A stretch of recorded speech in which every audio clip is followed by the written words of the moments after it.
بسم الله الرحمن الرحيم والصلاة والسلام عليك يا رسول الله وعلى آلك وأصحابك يا حبيب الله.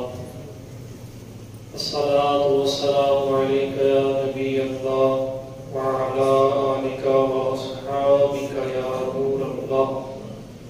فرمان مصطفیٰ صلی اللہ تعالی علیہ وآلہ وسلم ہے، مجھ پر کثرت سے درود پاک پڑھو، بے شک تمہارا درود پڑھنا تمہارے گناہوں کے لیے مغفرت ہے. کہ مجھ پر درود شریف پڑھتے رہو گے، اللہ تمہارے گناہوں کو معاف کرتا رہے گا. الحمدللہ آج فرائض علوم کورس کا تیسرا دن ہے اور اس میں ہم نماز کے مفسدات کے بارے میں پڑھیں گے.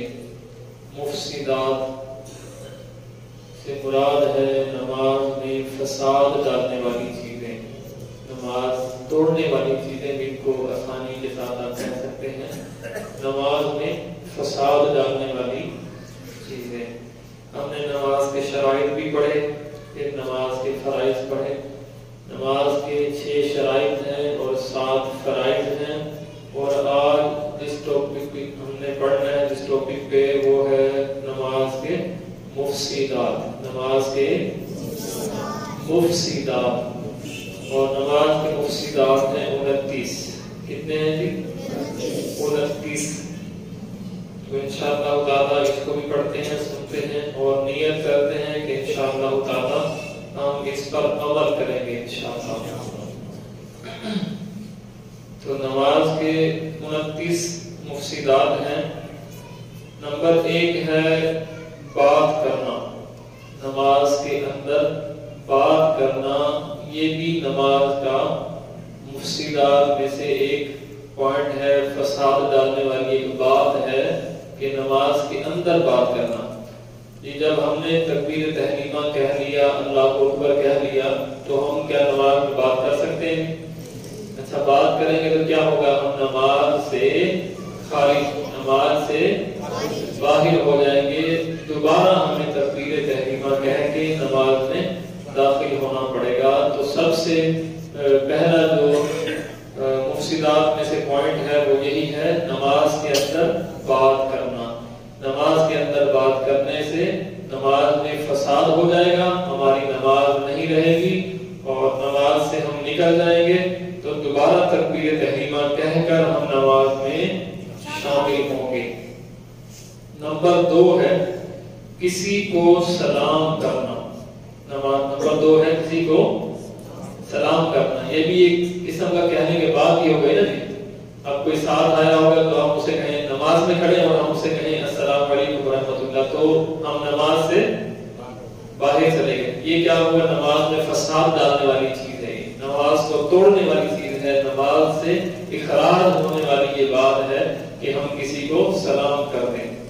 نمبر 3 ہے سلام کا جواب دینا. آپ نے اکثر دیکھا ہوگا، آپ صبح فجر کی سنتیں ادا کر رہے ہوں یا ظہر میں یا کسی اور نماز میں، نفل یا سنت میں آپ کھڑے ہوں، کوئی آتا ہے تو وہ مسجد میں زور سے کہہ دیتا ہے السلام علیکم ورحمۃ اللہ. آپ نماز میں کھڑے ہوتے ہیں لیکن عادت ہماری ہے سلام کا جواب دینے کی، کیونکہ مومن سلام کرنے والا اور جواب کرنے والا ہوتا ہے. تو ہمارے کیونکہ دل کے اندر، ہمارے روح میں کلمہ سمایا ہوا ہے، ہم مومن ہیں، ایمان والے ہیں. تو کوئی سلام کرتا ہے تو ہمارے دل سے یا ہماری زبان سے بلا جھجک نکل جاتا ہے وعلیکم السلام ورحمۃ اللہ وبرکاتہ. تو اگر کسی نے آ کر اس طرح سلام کیا اور آپ سنت، نوافل یا فرض میں ہیں اور آپ کے منہ سے نکل گیا اور آپ نے کہہ دیا وعلیکم السلام ورحمۃ اللہ، تو آپ کی نماز ختم ہو گئی، نماز آپ کی ٹوٹ گئی. تو نمبر 1 تھا کسی سے بات کرنا، نمبر 2 ہے کسی کو سلام کرنا، نمبر 3 کسی کو سلام کا جواب دینا. نمبر 4 ہے چھینک کا جواب دینا. چھینک کا جواب دینا، کسی کو چھینک آئے تو شریعت نے کہا ہے کہ جس کو چھینک آئے وہ کہے الحمدللہ رب العالمین. جو سن رہا ہو وہ کہے یرحمک اللہ، اللہ تجھ پر رحمت فرمائے. پھر جس کو چھینک آئے پھر وہ دوبارہ اس کو پھر بھی جواب عطا فرماتا ہے. تو جب آپ کو نماز میں چھینک آ جائے یا آپ نماز میں چھینک سن لے کسی کی تو نماز میں خود کو چھینک آئے تو خاموش رہیں، اگر الحمدللہ کہہ دیا تب بھی حرج نہیں ہوا، کیونکہ یہ عادت ہے نا، بندے سے ملی ہوئی یہ چیز ہے کہ بندے کو چھینک آئے، اور یہ ہر بندہ نہیں کہتا، لیکن جو کہتا ہے وہ رکتا نہیں ہے۔ جس کی عادت ہوتی ہے اس کو جب چھینک آئے وہ نماز میں ہو، واش روم میں ہو، جہاں بھی، تو اس کے منہ سے نکل جاتا ہے الحمدللہ رب العالمین۔ تو اگر آپ کو چھینک آئی ہے تو آپ نے الحمدللہ نکل گیا منہ سے کہہ دیا تو اس میں کوئی حرج نہیں ہے۔ اگر اس وقت حمد نہ کی ہو تو فارغ ہو کر کہہ لے، یہ ٹھیک ہے، لیکن کسی کی چھینک کا جواب دینے سے آپ نماز سے باہر ہو جائیں گے۔ کسی کی چھینک کا جواب دینے سے آپ باہر ہو جائیں گے۔ آپ کو چھینک نماز کے اندر آ گئی ہے تو اس میں حرج نہیں ہے، آپ الحمدللہ کر کہہ لیا تو، یا جب آپ نماز سے فارغ ہوں گے تب دوبارہ آپ نے الحمدللہ کہہ دینا ہے۔ نمبر 5 ہے خوشخبری سن کر جواباً الحمدللہ کہنا۔ مطلب کسی نے خوشخبری آگے سنا دی مسجد میں تو آپ کھڑے نماز میں لیکن آپ نے کہا الحمدللہ، حالانکہ آپ قرات کر رہے ہیں، رکوع میں ہیں، آپ نے پڑھنا تھا سبحان ربی العظیم، لیکن کسی نے خوشخبری سنا دی تو خوشخبری سن کر ہر مسلمان کا دل خوش ہو جاتا ہے، تو آپ کا دل خوش ہوا، آپ نے کہہ دیا نماز میں الحمدللہ، تو بھی نماز سے آپ فارغ ہو گئے۔ یہ بھی نماز میں فساد ڈالنے والی چیز ہے۔ نمبر 6 ہے بری خبر یا کسی کی موت کی خبر سن کر انا للہ و انا الیہ راجعون کہنا، یہ بھی نماز میں فساد ڈالنے والی چیز ہے۔ آپ جب نماز میں کھڑے ہیں تو آپ سمجھ لیں کہ ہم اپنے مالک کے سامنے کھڑے ہیں، ہم اپنے مالک کے سامنے کھڑے ہیں جس کی ہم عبادت کر رہے ہیں، نہ ادھر نہ ادھر نہ ادھر۔ اس لیے تو وہ کہتے ہیں کہ جب آپ نماز کے لیے مسجد میں آئیں تو سارے کاموں کو مسجد کے گیٹ پر رکھ کے آئیں، کہ مسجد کے گیٹ پر سب کاموں کو، سب کو، سوچ کو، سب کو رکھ کر آئیں کہ اب ہم مالک کی بارگاہ میں آ گئے ہیں، تو اب بات بھی مالک کی ہوگی، سوچ بھی مالک کی ہوگی۔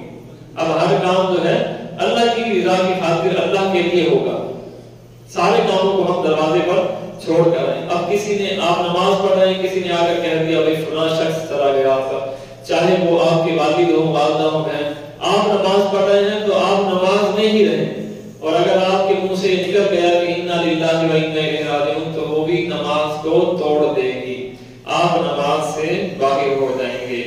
نمبر 7 ہے آپ نے نماز شروع کی، سنت یا نفل یا کچھ بھی، تو لیکن آپ کے کانوں میں کہیں مسجد سے اذان آنا شروع ہو گئی ہے، یا آپ کی مسجد میں ہی اذان شروع ہو گئی ہے، آپ نفل پڑھ رہے ہیں، کچھ بھی پڑھ رہے ہیں، تو اذان کا جواب دینے سے بھی آپ نماز سے باہر ہو جائیں گے، نماز سے باہر ہو جائیں گے۔ آپ اس بات کو پہلے اپنے ذہن نشین رکھ لیں، مفسدات کا مطلب یہ ہے کہ نماز کو توڑنے والی چیزیں، نماز سے باہر کر دینے والی چیزیں، نماز میں فساد ڈالنے والی چیزیں، یہ مفسدات کا مطلب ہے۔ جو ہم پڑھ رہے ہیں یہ ساری مفسدات ہیں، یہ باتیں ساری، شاید ہم میں سے کوئی اس طرح کرتا ہو تو وہ اب باز آ جائے گا، اگر پتہ نہیں تھا تو اب اس پہ عمل کرے گا۔ ہو سکتا تھا نا پہلے کوئی پڑھتا بھی ہو، نماز میں کھڑا ہو تو اذان ہو رہی ہو تو وہ اذان کا بھی جواب دینے لگ جائے، اپنی قرات بھول جائے، تو لیکن اب جب ہم نے سن لیا ہے تو ہم پر یہ واجب ہے کہ ہم اس پر عمل کریں گے، ہمارا اس پہ عمل کرنا اب واجب ہو گیا کہ اگر ہم نماز میں کھڑے ہیں تو کوئی اذان بھی دے رہا ہو تو ہم اذان کا جواب بھی نہیں دیں گے، اذان کا جواب دینے سے بھی آپ نماز سے فارغ ہو جائیں گے۔ نمبر 8 ہے اللہ عز و جل کا نام سن کر جواباً جل جلالہ کہنا، یہ بھی کہیں گے۔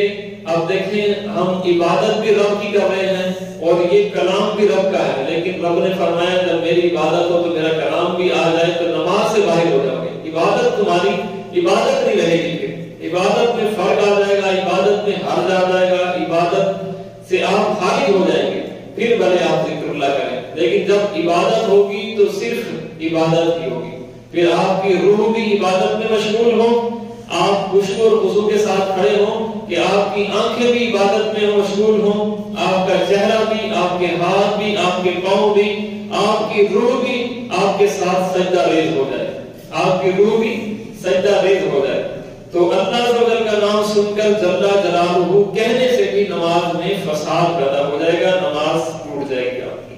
نمبر 9 ہے سرکار مدینہ صلی اللہ علیہ وسلم کا اسم گرامی سن کر جواباً درود شریف پڑھنا، مثلا صلی اللہ علیہ وسلم کہنا بھی نماز میں فساد ڈالتا ہے۔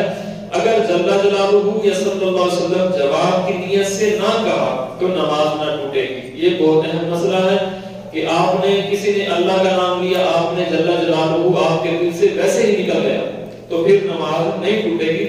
اگر آپ جواباً نیت کریں کہ میں جواب میں یہ کہہ رہا ہوں صلی اللہ علیہ وسلم، تو آپ کی نماز ٹوٹ جائے گی۔ یہ بھی نماز کے مفسدات میں سے ایک پوائنٹ ہے۔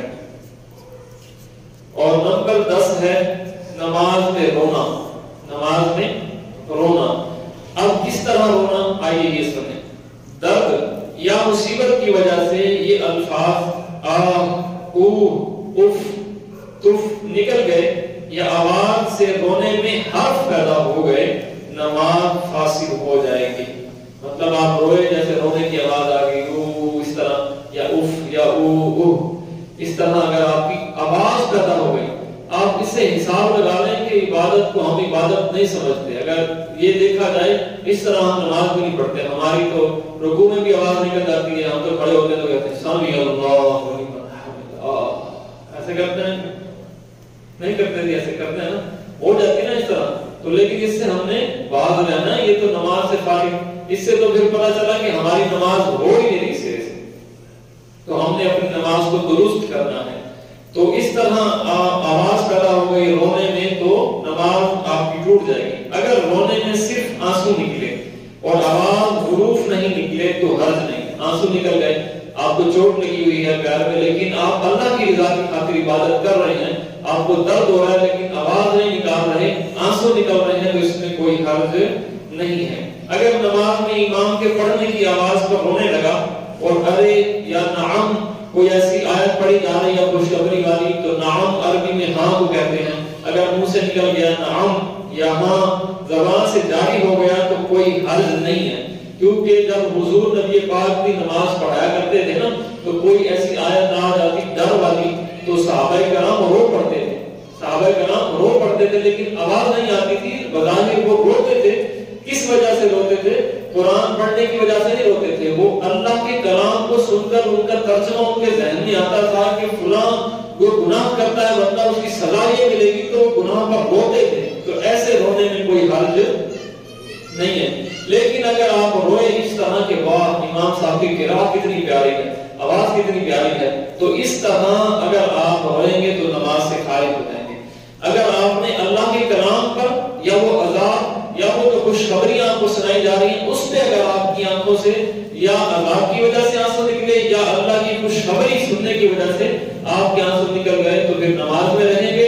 اگر آپ امام صاحب کی آواز پر کہیں گے واہ واہ اور آپ کو رلا دینے والی آواز ہے، ان کی ترنم ہے، اس پر اگر آپ روئے آپ کی آنکھوں سے آنسو نکلے تو آپ کی نماز ٹوٹ جائے گی، پھر آپ کو نماز دوبارہ دہرانی ہوگی۔ نمبر 11 ہے نماز میں کھانسنا۔ یہ بڑا مسئلہ ہوتا ہے نماز میں کھانسنا۔ ایک طرف سے بھی کوئی کھانس پڑا نا تو ساری لائن میں ضرور کھانسنا ہے، انہوں نے کہنا ہے یہ کیوں کھانسا ہے؟ تو نماز میں کھانسنا اب یہ حساب لگا لیں، نماز میں فساد ڈالنے والی چیز ہے۔ آج عشاء کی نماز میں نا کوئی بچے 2-3 جو پوری نماز پیچھے پڑھ رہے تھے، آپ اس بات کو شاید توجہ نہیں کرتے، لیکن شاید ہمیں پتہ نہیں کیوں نماز کا سارا تسلسل ٹوٹ جاتا ہے، وضع جو ہے وہ خراب ہو جاتا ہے۔ افضال بھائی 3-4 بچے عشاء میں ڈیلی اس طرح کرتے ہیں، اگر آپ لوگ توجہ کریں تو مطلب نماز کے ساتھ نماز پڑھ رہے ہوتے ہیں۔ ہم نے ان کو سکھانا دیکھیں، ان کے پیچھے کوئی بندہ کھڑا ہو، ان کو پکڑا جائے کون ہے، یا کسی کے کہنے پہ کر رہے ہیں یا خود سے کر رہے ہیں اپنے شوق کی وجہ سے، تو ان کو ہم نے سمجھانا ہے، ورنہ جو ہے نماز کا خشوع اور خضوع ختم ہو جاتا ہے۔ اگر وہ بچے یہاں بیٹھے ہیں تو بیٹا نماز میں امام کے پیچھے نہیں پڑھنا چاہیے، امام کے پیچھے بولے نا سارے امام کے پیچھے جب آپ امام صاحب کے پیچھے آ کر اللہ اکبر کہہ دیتے ہیں تو بس خاموشی سے کھڑے رہیں، تسبیحات کریں تو وہ بھی آہستہ آواز سے۔ وہ جو بھی بچے تھے ایک نہیں 2-3 نمازیں یکجا آ رہی تھی، نماز بھی پوری پڑھی ہے، تسبیحات بھی پوری، اور آخری 2 رکعتوں میں ہم نہیں پڑھ رہے تھے لیکن وہ پڑھائی کر رہے تھے، تو وہ نماز کا خشوع اور خضوع ٹوٹ رہا تھا۔ خیر 11 جو مفسدات میں سے ایک فساد ڈالنے والی چیز ہے وہ ہے کھانسنا، اور یہ بڑی بیماری ہے۔ تو کھانسنا بھی نماز سے فارغ کر دے گا. کس طرح کا کھانسنا یہ بھی سن لیں. مریض کی زبان سے بے اختیار اوہ نکلا, نماز نہ ٹوٹی. یوں ہی چھینک, جماہی, کھانسی, بکار وغیرہ میں جتنے حروف مجبوراً نکل گئے, جو اب وہ نہیں نکلیں گے تو ہم کوئی مسئلہ ہو جائے گا, تو وہ نکل گئے مجبوری کے طور پر, تو کوئی حرج اس میں نہیں ہے, معاف ہے. لیکن اگر جان بوجھ کر ایک بندے نے کہا دوسرے بھی شروع کر دیا انہوں نے, تو نماز ان کی سب کی بولے نا کہ نماز سے فارغ ہو گئے. اب نماز ان کو دوبارہ پڑھنی پڑے گی. اب جو بزرگ ہمارے ہیں یا جو بھی نوجوان بچے اس طرح کرتے ہیں تو وہ اس پہ توجہ کریں گے کچھ سمے, ٹھیک ہے. اور اسی کے اندر نماز میں کھانسنا کے اندر, اس کے اندر تشریح میں آگے کہتے ہیں پھونکنے میں اگر آواز نہ پیدا ہوئی. اب ہم جا رہے ہیں سجدے میں, ہمیں یہاں پر نظر آئے کچھ مٹی وغیرہ, تو ہم نے پھونک مار دی وہاں پہ, تو پھونکنے میں اگر آواز نہ پیدا ہوئی تو وہ سانس کی مثل ہے. اور اگر نماز فاسد نہیں ہوئی ان سے, مگر قصدن پھونکنا, کہ آپ بار بار جا رہے ہیں تو پھونک رہے ہیں, کھڑے ہو رہے ہیں تو کبھی آپ کھڑے ایسے کر رہے ہیں, تو اگر آپ قصدن خود جان بوجھ کر یہ کر رہے ہیں تو آپ کی نماز مکروہ ہو جائے گی. ایک تو فساد ہے, لیکن یہاں نماز آپ کی مکروہ ہو جائے گی. نماز ہو جائے گی لیکن آپ کو اس کا گناہ ملے گا. نماز ہو جائے گی لیکن اس کا آپ کو گناہ ملے گا. مکروہ کی دو قسمیں ہوتی ہیں, مکروہ تحریمی, مکروہ تنزیہی. جو مکروہ تحریمی ہوتی ہے وہ حرام کے قریب ہوتی ہے, وہ نماز کو بھی توڑ دیتی ہے. وہ قرآن پڑھ رہے ہیں تو پھر بھی وہاں پر قرآن پڑھنا بھی گیا, وضو کو بھی کئی جگہ پر توڑ دیتی ہے. مکروہ تحریمی. ایک ہوتی ہے صرف مکروہ تنزیہی, وہ چھوٹی ہوتی ہے لیکن اس میں کوئی حرج نہیں ہوتا. اب اس سے خاص مسئلہ آپ یہ سماعت کریں کہ آپ نے اپنے بازو کو یوں موڑ دیا, دیکھیں یوں آپ نے فولڈ کر دیا بازو کو, یا آپ نے شلوار کو یا پینٹ کو فولڈ کر دیا, چاہے اوپر یا چاہے نیچے, یا آپ نے اپنے جہاں پہ ہم ناف کے شلوار باندھتے ہیں شلوار کو ہم نے اس کو لپیٹ دیا. یہ مکروہ تحریمی ہے. کیا ہے؟ مکروہ تحریمی. حرام نماز سرے سے ہوگی ہی نہیں. یا تو آپ اس طرح فولڈ کرتے ہیں یہاں سے, یا آپ شلوار کو ادھر سے فولڈ کرتے ہیں, یا نیچے سے پینٹ کو فولڈ کرتے ہیں. اس میں یہ ہوگا کہ ویسے تو ٹخنوں تک شلوار پہننا جو ہے سنت مبارکہ ہے, اور نماز میں بھی ٹخنے آپ کے ظاہر ہونا ضروری ہے. اگر آپ کی بالفرض شلوار لمبی ہے, پینٹ آپ کی لمبی ہے, اس کو لمبا ہی چھوڑ دیں. اس سے ہوگا مکروہ تنزیہی ہوگا, نماز ہو جائے گی, ثواب میں کچھ کمی مل جائے گی. لیکن اگر آپ نے پینٹ کو فولڈ کیا یا اوپر سے شلوار کو فولڈ, کچھ لوگ کر لیتے ہیں ایسے شلوار کو اندر گھسا لیتے ہیں, تو یہ ہوگا مکروہ تحریمی. نماز آپ کی حرام ہو جائے گی, نماز واجب الاعادہ ہوگی, وہ آپ کی نماز نہیں ہوگی. خیر یہ مسئلہ ایک الگ تھا جو میں نے آپ کو بتا دیا, لیکن اس پر غور کیجیے گا کیونکہ کچھ احباب اس طرح کرتے ہیں, ان کی ایک شلوار اوپر ایک نیچے ہوتی ہے تو سمجھ جائیں اس نے شلوار فولڈ کی ہے. لمبی شلوار ہے تو لمبی چھوڑ دیں, نماز ہو جائے گی, کچھ کمی ہو جائے گی. جس طرح آپ کوئی پینٹ پہن لیتا ہے تو اب وہ لمبی ہوتی ہے پینٹیں, تو اس کو ہم نیچے سے فولڈ کر لیتے ہیں. فولڈ کرنا مکروہ تحریمی ہے, حرام ہے, حرام ہے, چاہے وہ اوپر سے کریں چاہے وہ نیچے سے کریں. تو اس سے ہم نے بات کریں. خیر اگر آپ قصدن جان بوجھ کر بھوکے مارتے رہیں گے زمین پر یا اس پر کارپیٹ پر تو یہ مکروہ ہے. کیا ہے یہ؟ ہاں. اور اگر دو حرف پیدا ہوئے جیسے اف تف تو نماز فاسد ہو جائے گی. جیسے آپ ایسے کر دیا آپ نے تو آپ کی نماز فارغ. لیکن اگر آپ یوں کر رہے اس طرح کر رہے بار بار جان بوجھ کر کر رہے تو مکروہ ہے. اگر ویسے ہی نکل گیا جیسے ایسے تو اس سے کوئی مراد آپ کی نماز میں کوئی حرج نہیں ہوگا.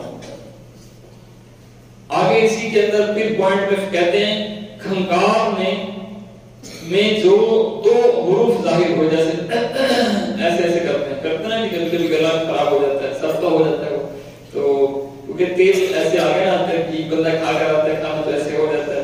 تو کھنگارنے میں اگر دو حروف ظاہر ہوئے جیسے اخ تو مفسد ہے, اگر دو حروف اس میں ادا ہو گئے ایسے لمبائی کر دیا ہم نے اس کو تو آپ کی نماز فاسد ہو جائے گی. ہاں اگر عذر یا صحیح مقصد ہو, اب یہ آگے آسانی بھی ہے, مطلب اب وہ اگر آپ ایسا نہیں کریں گے تو آپ پڑھ نہیں سکیں گے, خاص طور پہ یہ امام صاحب کے ساتھ مسئلہ ہوتا ہے نا کہ اس نے قرات کرنی ہوتی ہے تو کہ گلے میں کچھ خراش یا اس طرح کھنگار آ جائے تو وہ عذر شرعی سمجھتے ہوئے اس طرح کر کے اپنی قرات کو پورا کرے تو اس میں کوئی حرج نہیں ہے. جان بوجھ کر جو ایسا کرے اور اس میں 2 حرف پیدا ہو جائے ایسے 2 حرف پیدا ہو جائیں تو یہ نماز سے اس بندے کو باہر کر دے گی. اور کچھ احباب جس طرح امام صاحب کوئی غلطی کر رہے ہیں تو کچھ بزرگ ہیں سمجھدار ہوتے ہیں یا پڑھے لکھے لوگ جس طرح وہ پھر امام صاحب کو غلطی بتانے کے لیے کبھی ایسے کہہ دے بھائی امام صاحب سمجھ جائیں کہ غلطی کر رہے ہیں. ایسی بات ہے کبھی سبحان اللہ نبی پاک سے ثابت ہے کہ سبحان اللہ کہا جاتا تھا الحمدللہ کہا جاتا تھا اور کئی حدیثوں سے یہ ثابت ہے الٹے ہاتھ پہ یوں تھپکی لگائی جاتی تھی کہ امام صاحب آپ بھول گئے ہیں رکوع میں جانا تھا تو آپ کھڑے ہو گئے ہیں یا سجدہ دوسرا کرنا تھا تو وہ الٹے ہاتھ پہ اس طرح کرتے تھے. یہ تب کی بات ہے لیکن اب اس کو بھی شرعاً جائز قرار نہیں دیا. وہ بھی ہم آگے سنیں گے کہ اس طرح دونوں ہاتھ ہمارے چھوٹ جائیں گے نماز میں. اگر ہم اس طرح کریں گے تو دونوں ہاتھ ہمارے چھوٹ جائیں گے. تو اسی لیے ہمیں اجازت دی ہے کہ آپ سبحان اللہ یا الحمدللہ کہہ سکتے ہیں. بھائی امام صاحب نے ابھی جانا تھا رکوع میں اور یہ چلے گئے سجدے میں تو آپ کہیں گے سبحان اللہ تو وہ امام صاحب سمجھ کیونکہ درس نظامی میں یہی تو سمجھایا جاتا ہے. اب ہم امام صاحب کہتے ہیں اللہ اکبر یہ بھی چلو امام صاحب سمجھنے والی چیز ہے تو جو پڑھا لکھا ہوگا اس کو سمجھ آ جائے گی کہ پیچھے سے یہ صدا جو آئی ہے میری کوئی نہ کوئی غلطی ہو رہی ہے جو صدا آئی ہے تو وہ اپنی غلطی کو فوراً اس کو پکڑ لے گا اور اس کو صحیح کر لے گا. خیر اگر یہ مقصد ہو کسی بابے کا بزرگ کا تو پھر وہ پیچھے سے یوں کر دے تو امام صاحب سمجھ جائیں گے بھائی میری کوئی غلطی ہو گئی ہے اسی وجہ سے پیچھے سے مجھے صدا آ گئی ہے. تو اس طرح کرنے میں کوئی مذائقہ نہیں ہے لیکن آگے غلطی ہونا ضروری ہے. یہ نہ ہو بلا وجہ امام صاحب کو آپ تنگ کر رہے ہو اپنی بھی نماز خراب کر رہے ہو اور ان کی بھی نماز ہے خراب کر رہے ہو. صحیح ہے. نمبر 12 ہے بلکہ یہ 13 ہو گئے. نمبر 14 ہے دوران نماز دیکھ کر پڑھنا. نماز دیکھ کر کچھ پڑھنا سامنے. اس میں آگے کیا کہتے ہیں مصحف شریف. مصحف شریف بولتے ہیں سامنے محراب کو منبر کو سے یا کسی کاغذ یا محراب وغیرہ میں لکھا ہوا کچھ دیکھ کر قرآن شریف پڑھنا. ہاں اگر یاد پر پڑھے یا مصحف شریف یا محراب وغیرہ پر صرف نظر ہے تو حرج نہیں. اگر کسی کاغذ وغیرہ پر آیت لکھی ہے اسے دیکھا سمجھا مگر پڑھا نہیں اور اس میں بھی کوئی مذائقہ نہیں ہے. جیسے کہ آپ نماز پڑھ رہے ہیں آپ کے سامنے کسی نے کتابیں رکھ دی ہیں آگے یا قرآن پاک کے لفظ تو آپ اس کو دیکھ رہے ہیں آنکھوں سے کہ یہ قانون شریعت میرے سامنے پڑھی ہے تو قانون شریعت لکھا ہوا ہے لیکن آپ نے اسے پڑھا نہیں ہے صرف آنکھوں نے دیکھا ہے اور آپ نے سمجھ لیا تو اس میں کوئی حرج نہیں ہے. لیکن اگر پڑھ لیا آپ نماز میں کھڑے ہیں پڑھیں الحمدللہ رب العالمین اچھا قانون شریعت تو آپ کیا کریں گے آپ نماز سے فارغ ہو جائیں گے. آپ اس کو پڑھ نہیں سکتے دیکھ کر کسی چیز کو نا. اگر آپ کے دل میں ویسے خیال آ گئے تو اس میں کوئی حرج نہیں ہے. اسلامی کتاب یا اسلامی مضمون دوران نماز جان بوجھ کر دیکھنا اور ارادتاً سمجھنا یہ بھی مکروہ ہے. اب دیکھیں یہ بھی بات آ گئی مطلب آپ کھڑے نماز میں تو آپ اس کتاب کو کیوں دیکھ رہے ہیں. آپ اپنی عبادت میں کھڑے تو اس کو کیوں دیکھ رہے ہیں تو آپ نے ارادتاً اس کو دیکھا چلو کوئی مسئلہ نہیں نماز بھی ہو جائے گی ساتھ ساتھ کتابوں کے نام بھی یاد کر لوں گا تو اس طرح کرنا مکروہ ہے. ارادتاً آپ نے ارادہ کر کے اس کو پڑھا ہے تو اس طرح کرنا اسے مکروہ ہے. نمبر 16 ہے جی عمل کثیر کی تعریف. عمل کثیر نماز کو فاسد کر دیتا ہے. اب سمجھیں عمل کثیر کیا ہوتا ہے. عمل کثیر یہ ہوتا ہے کہ کوئی شخص وہاں کھڑا ہوا ہے جہاں ہمارے ندیم بھائی بیٹھے ہیں اور میں یہاں پہ نماز پڑھ رہا ہوں یہ وہاں سے دیکھ کر یہ سمجھ رہے ہیں میں ایسے افعال کر رہا ہوں یہ وہاں سے صرف سمجھ رہے ہیں کہ یہ بندہ نماز میں نہیں ہے تو اس کو عمل کثیر کہتے ہیں. عمل کثیر اس سے مراد یہ کہنے کہ میں نماز پڑھ رہا ہوں اور لیکن میں اس طرح کر کے آرام سے بار بار کھجا رہا ہوں. ایک بار کھجایا دوسری بار کھجایا تیسری بار بھی کھجا رہا تو دیکھنے والا یہ دیکھے کہ یہ نماز میں نہیں کھڑا ہوا. یہ نماز میں کھڑا ہونے والا بندہ تو بار بار اس طرح نہیں کرتا. دور سے دیکھنے والا یہ دیکھے کہ یہ بندہ نماز میں نہیں ہے اور وہ بندہ ایسی حرکات کر رہا ہو تو یہ عمل کثیر کہلاتا ہے جو نماز کو ختم کر دیتا ہے. عمل کثیر اس کو بولتے ہیں. اور عمل قلیل یہ ہوتا ہے کہ دور سے بندہ یہ دیکھے کہ وہ نماز میں ہے اس کو سمجھ آ جائے کہ نماز پڑھ رہا ہے کوئی حرکات و